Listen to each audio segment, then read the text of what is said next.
मुकेश जी, जो ये तेल की कीमत है ना, इसके पीछे एक सिक्योरिटी आर्किटेक्चर बनी हुई है। उस सिक्योरिटी आर्किटेक्चर के तहत जो यूएस फिफ्थ फ्लीट है, वो बहरीन में परमानेंटली बेस्ड होगी, और जो यूएस एयरफोर्स है, वो परमानेंटली अल उदैद एयरबेस कतर में बेस्ड होगी। और तीसरी बात यह है कि जो ये स्ट्रेट ऑफ हॉर्मूज का जो पैसेज है, वो बैकस्टॉप जो है यूएस मिलिट्री पावर है।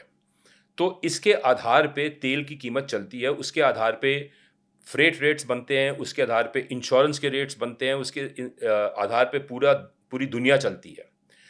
तो अब जो अमेरिका विद्रॉ कर जाएगा, तो फिफ्थ फ्लीट निकल जाएगी, अल उदैद एयरबेस बंद हो जाएगा, अमेरिकन मिलिट्री पावर का बैकस्टॉप बंद खत्म हो जाएगा।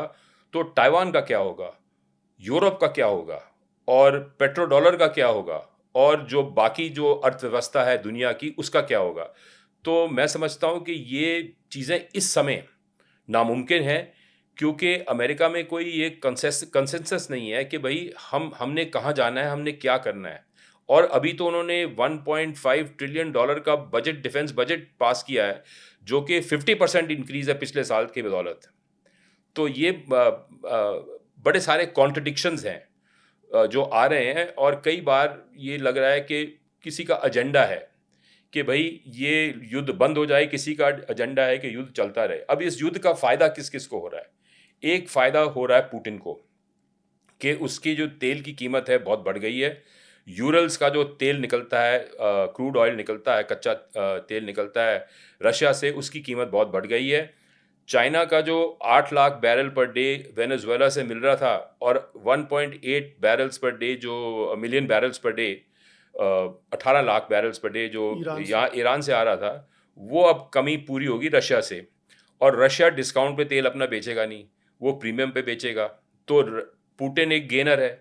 दूसरा, जो टेक्नो मिलिट्री इंडस्ट्रियल कॉम्प्लेक्स है यूएस का, पुतिन तो यूक्रेन में भी गेनर है, यूक्रेन में भी गेनर क्योंकि है। सारा ध्यान इधर आ गया। अब यूक्रेन में वो जो चाहे कर सकता है। लेकिन एक बड़ी इंटरेस्टिंग बात ये हुई कि ये जो यूक्रेन का युद्ध है, ये इस युद्ध के साथ जुड़ गया है, क्योंकि जो शाही ड्रोन है, उसकी जो काट है वो सिर्फ यूक्रेनियंस के पास है। और उन्होंने अपने मिलिट्री एडवाइजर्स भेजे हुए हैं कतर में, यूएई में, सऊदी अरेबिया में, कि उनके पास एक बहुत ही सस्ता और किफ़ायती एंटी रैमिंग ड्रोन है, जो $2 के करीब उसका खर्चा है, $2-3 के खर्चा है, और वो सीधा जाके मारता है, ड्रोन ड्रोन के साथ मारता है, और जो ड्रोन $500 का है वो ख़त्म हो जाता है।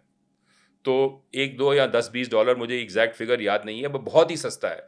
तो वो लोग अब ये डिफेंस डिप्लॉय करने वाले हैं, और यूक्रेन को पेट्रियट मिसाइल्स चाहिए, तो वो कह रहा है कि आप हमारी किफ़ायती टेक्नोलॉजी ले लीजिए, और हमें आपकी जो महंगी टेक्नोलॉजी हमें दे दीजिए। तो ये उनका लेकिन एक पेट्रियट का भी स्टॉक खत्म हो रहा है। हाँ, हो जो गया, हो रहा है, बहुत स्टॉक पाइल डाउन है। और जो प्रोडक्शन सिस्टम है अमेरिका का, उसमें तो करेक्ट। साल भर में पता नहीं कितने दो बनेंगे। तीन साल में लगेगा, टाइम लगेगा। हम्म, लेकिन ये जो कंपनीज हैं, लॉकहीड मार्टिन है, रेथियन हॉक है, नॉर्थरॉप ग्रुमन है, एनविडिया है, पैलेंटीर है, ये सब कंपनीज जो है, एंडुरिल है, ये सब कंपनीज फ़ायदा उठा रही हैं इस लड़ाई से। इनको ईरान ने भी टारगेट किया हुआ है कि भाई इनके दफ्तर हम टारगेट करेंगे, जितने भी मिडल ईस्ट में हैं, जो ये डेटा सेंटर्स बन रहे हैं और एआई के डेटा सेंटर्स बन रहे हैं, उनको भी हम टारगेट करेंगे। तो एक दहशत फैली हुई है पूरे गल्फ में, कि जो बैंक्स हैं, अमेरिकन बैंक्स हैं, और जो अमेरिकन टेक्नोलॉजी कंपनीज हैं, उनको ईरान टारगेट करेगा ड्रोन्स के ज़रिए।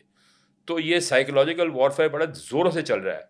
तो जो फ़ायदा है ये मिलिट्री इंडस्ट्रियल कॉम्प्लेक्स का, और जो पुतिन का फ़ायदा है, ये दोनों जो बिंदु हैं, ये नहीं चाहेंगे कि ये लड़ाई जल्दी ख़त्म हो।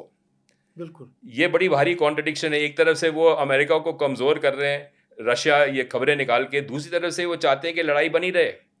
तो इसलिए इसका फैसला निकालना कि लड़ाई ख़त्म होगी, विड्रॉल होगा, बड़ा मुश्किल है इस और समय। ऐसा लगता है कि ईरान भी चाहता है कि अभी लड़ाई चले।